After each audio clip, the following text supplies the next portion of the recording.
Hello there guys, what is going on? Daniel Childs back here again, team selector for the game against Leicester on Sunday, FA Cup quarter-final. Another chance to return to Wembley. I can't say I'm overly happy about that and amazing Chelsea have a chance to get back to Wembley for more Wembley heartbreak, which we love doing. Maybe not actually in the FA Cup semi-final. We actually have a pretty good record of getting to the final. That's not really been the problem. But it's a big game from Mauricio Pochettino, it really is, because after the win against Newcastle, I think there's a renewed sense of optimism, at least about this season, in terms of European football, the potential of Chelsea getting actually European qualification for the Premier League. When you look at the coefficient, what's happened over the past few days with English teams going through to the latter stages of the Champions League, Europa Conference League, and actually how now Chelsea could get 8th, and then get European football. That would be the Conference League, and then 7th, which would be hopefully the Europa League. So I think there's been some optimism, and I think that's welcomed at any point over the last 18 months for Chelsea. But this game, I think, is key for Pochettino because I think it comes down to personnel.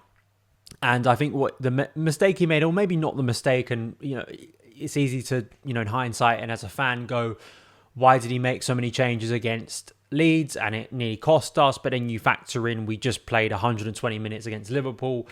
We don't have that excuse this time. There's kind of no justification. We haven't just come off the back of a grueling game. We played on Monday night, which has given some gap for a Sunday lunchtime kickoff. And also there's an international break coming up too. So it's not like Chelsea have to prepare for a Wednesday night game. So I think for me, this has to be treated as seriously as any Premier League game. I do not want to see mass rotation. I do not want to see wild selections of players who haven't been in form because they need a few minutes here, a few minutes there. It really should be about form, chemistry, consistency, and treating this like a big deal, because it is for Chelsea's season. The idea, even with my cynicism and gallows humour, of getting through to the last 4 of the FA Cup puts silverware back on the table for Chelsea this season, which I think would be huge, right? And you don't know what's going to happen in the other ties. Chelsea could find themselves in a position where the likes of Man City and Liverpool, I think it's unlikely both, but both could be knocked out. And then suddenly you're in a position where I think it's a free-for-all, basically. You could see any of the remaining 4 teams win the FA Cup. So Chelsea have a major opportunity by probably one of the kindest draws they could have got in this round. But that doesn't mean that Leicester won't put up a fight. That doesn't mean that Leicester do not have ways to hurt Chelsea, as we should know by now. I think the big team news from Pochettino and the good team news is that Ben Chilwell is back, because I was very concerned that it was going to be another classic case of he's going to be out for months and months and months.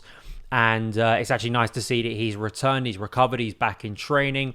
Chilwell isn't, no, but I think Matt Law was saying on the London is Blue podcast that a lot of these injuries, other than the likes of Lavia and Nkunku, are not as serious, and there is a hope that players will be back soon. But I don't think that radically changes who I'd be starting. And you also do need to factor in that we go into this game with a suspension to Enzo Fernandez, which is key, because this is a guy who set up a goal in midweek. He, of course, contributed against Leeds, was a creative in that game too, that got us to the quarterfinals. So how Pochettino deals with that, with not tons and tons of midfield options, especially central midfield options, is of course a big question. I think Leicester are an interesting team. Enzo Maresca obviously is coming from Man City. I think he's done a very good job. I think he has implemented a lot of Guardiola-style principles to the team. They like to play a possession-based game. They like to use inverted fullbacks. We've seen that a lot with Ricardo Pereira this season. Some of the goals they score feel very City-like. But in recent weeks, because of injuries to the likes of Pereira, I think maybe as the season has gone on, because it's such a grueling season, 46 games in the Championship, maybe teams have figured them out. Maybe some of those players who are performing to a very high level earlier in the season haven't been doing so. So Leicester's recent form actually hasn't been that brilliant, but they did beat Bournemouth away from home in the last round of the FA Cup, so they have beaten Premier League opposition recently. And I think what should be a clear warning for Chelsea is Leeds rotated their team against Chelsea, and it didn't make the game any less competitive. So this is a free hit for Leicester. It really is, for them to get back to Wembley. They've got good history against Chelsea in the FA Cup. So for me, I think that there needs to be that kind of warning for Chelsea and for Pochettino of that sense of complacency, and not just because we won on Monday.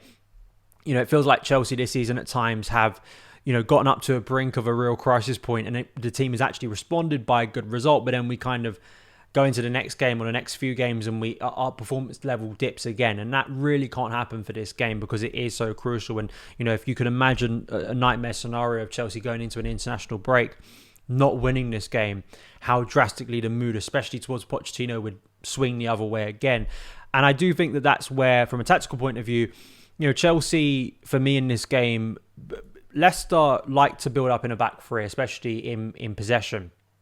It looks like a 4-2-3-1, but you see the right back usually, which has been Chowdhury in recent weeks, who's a midfielder more by trade, has been moving into central midfield. They like to do that. They like to have quite a wide back three. And then, one of the attackers, usually not Jamie Vardy because he likes to run in behind, but the other attacker or centre forward will drop deep. They'll try and play from one of their centre backs into central midfield. They use their width. These are very kind of simple, and they feel like quite repetitive things we see with a lot of teams, the way they like to control possession. But they do at times hit the ball long through Vestergaard and Fias, who, in times can be really impactful. Dewsbury Hall is a very creative player for them this season. They look like they're going to be a Premier League team next year. So there is quality within this team. I think they will cause Chelsea some issues. And I think the thing with Chelsea, as we know, is not only tactical problems, but psychological and kind of mentality issues of just, we see these great lapses in games where Chelsea can be hurt. They have great moments in games where they look amazing and they look like they're going to overwhelm the opposition. But if they don't take the opportunities, as we saw against Newcastle before half time, we like to shoot ourselves in the foot. So I think that's always something that you have to be wary of with this Chelsea team. No matter how good they are in a game, there is that lapse, and whether Leicester, with some of the quality and Jamie Vardy still scoring goals for them at his age, will be chomping at the bit to make an impression on Sunday. So I think for me, when I'm looking at the team, I think it is very simple for me. I'm looking at how do you try and mitigate those kind of self-enforced errors as much as you can. You try and capitalise on the good form of players that have done well in recent weeks, especially on Monday where there was such more positivity around the club. And I think it's quite simple, so that's why I go into my team where Petrovic has to be in goal. I think Pochettino, if Pochettino plays Sanchez and Chelsea get knocked out, I have no sympathy for Mauricio Pochettino, because he should have looked at Sanchez in the last round and come to the conclusion that we all have, that Sanchez is number two, that he's too much of a liability, that the chemistry between Petrovic and the Chelsea defence compared to Sanchez is night and day. Sanchez, for all people may like his aesthetic way he plays the ball, passes it, there's just too much risk for me to get reward. And I do not want to be taking that risk in this game. And Petrovic has to be number one. He's been number one for most of the season. This is a very important game. You need to play on number one, because again, it's not, I've seen Chelsea coaches do this before. They fall into the trap of playing Kepa, for instance, because it's a nice thing to play on number two. We don't, it's not about, trying to rehab players. That's not what Chelsea Football Club should be about. It's about playing your best players in important games and informed players in important games. And we're not in a privileged position where we have a number two in a really, really good team that can deal with that rotation right now. I want to see Petrovic start because I think he makes a huge difference. Malo Gusto continues to be one of Chelsea's most consistent players. He did make an error in midweek, obviously, but I think that still, from a creative point of view too, I really do think if Chelsea, and whether Chelsea can exploit Leicester, especially when they do play with wide centre-backs in possession, if Chelsea can press them really effectively and win the ball back, I do think that's where Leicester could be in trouble. If Chelsea are able to break quickly and they aren't able to reposition themselves into a back four in tight shape, is where I'm looking, especially down the right, because you see the combination of Malo Gusto and Cole Palmer, how big of a problem that is to opposing teams and how creative those two players are on a consistent basis. Axel Disasi and Trevor Chalobah, I liked how both of them worked in Monday's game, and I think that it's nice that Chalobah has found himself, not unsurprisingly, I could have predicted this if he got the opportunity. I always felt that if Chalobah got the opportunity this season, he would quickly become first team player. Again, Chalobah, Disasi, I don't see the point of bringing back Thiago Silva here. Let's start the back two that's kind of first choice at the moment with no Levi Colwill, and of course Badiashile still returning from his injury. Ben Chilwell I will have back in the team though. Cucurella, I don't want to give him like too much criticism and kind of slag him off. I think that, Cucurella, of course, we know his limitations as a player, and some of those were present on Monday. You could argue absolutely in the second goal for Newcastle, which was an incredible strike, but the way he lost out on that challenge with Jacob Murphy that then led to a very tense ending, and the way maybe other players in the Chelsea team had to cover for Cucurella's deficiencies, you can't get around that. This is not just like one thing after an injury. This is something that we've seen consistently with Cucurella. But it's just that Chilwell's just a superior player. That's why I'd want to play him in this game. And again, whether he, against his former club, can score like he did last year. So no Enzo Fernandez. I'm just going to move Gallagher back. Or, as we'll get to, another player you can move back into a central midfield role. But obviously Moises Caicedo, Conor Gallagher. Gallagher has played in that role before for Mauricio Pochettino. I think he could do a very competent job. It's just whether you'd, from a pressing point of view, want him further up the pitch. But we know Gallagher's versatility and energy can make a real difference in games like this. It's just from maybe a passing point of view, you're going to obviously lose something without Enzo Fernandez. But I could see Gallagher playing here. Three-burner striker, Cole Palmer, man of the moment, best player this season, continues to affect games, and I expect him to on Sunday. And then I would play Conor Chukwuemeka. I mean, he's returned from injury. Whether he's fit enough to play a 90, I think that's probably unlikely. But I'd want to play him in this game. Maybe you could swap the two around, Gallagher, and then you have Gallagher and Palmer, as they naturally do like to press up. And then you have Chukwuemeka, who has played a more central midfield role in his earlier days through the England Academy and for Aston Villa. He hasn't done it a lot for Chelsea, if ever. And we did see, if we remember way back at the start of the season, Chukwuemeka was kind of playing a number 10 role, and he looked really exciting in that role. So maybe from Pochettino's point of view, he's going to favour that rather than playing him in a deeper role. And we'll probably trust Gallagher in that position. And then I'm going to do something interesting here. So Nicholas Jackson, or not interesting, I think it's unsurprising. Some of you have made the points in my comments of recent reviews. Nicholas Jackson starts obviously because he scored, I believe he scored now in his last 3 games, which is impressive, and he's had a really impressive first season. But he's going to be playing off the left because I think he's much more impactful in that role, and we see the influence he has, the way he maybe gets a little bit more freedom, a little less pressure on his shoulders. I mean, he does get to run with the speed he has. He's able to influence things in that fashion as well.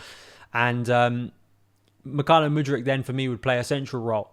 And we did see glimpses of this against Newcastle in the second half. I think Mudryk should be starting.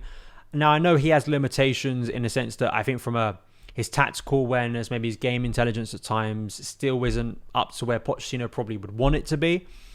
But there is no denying, especially when you look at the other night, Mudryk versus Sterling. Sterling, I'm having him in the team for experience. And from that experience, I want conviction. I want an end product. I want you to show those years and years of reps playing games like this. And when you're not taking your opportunities, when I feel you aren't maybe pulling your weight in the way other players are. And then when I see Mudryk come on and take his opportunity, I think it's just fair that for all the criticisms and doubts you have about Mudryk's overall game, how is Mudryk going to get better? How is any young player ever going to develop if they're just consistently sat on the bench and barely getting any opportunities? I think, I do believe in a meritocracy with a squad, and I think, I think that politics unfortunately comes into it far too often for Chelsea of why a player plays over another, and I just don't think it helps us in the long run. And I think that for me, Mudryk in recent weeks has justified more minutes, and I think I'd be starting him in this game, but in a central role, where maybe, again, I back Jackson maybe to have more, especially going the other way, when Mudryk can play as that centre forward and can find space in between defenders and hopefully show the conviction and class he did against Newcastle on Monday. So there we go. Let's hope Chelsea can brighten up our moods ahead of the international break, the final of the season, and get back to Wembley, whoever it's against. So fingers crossed.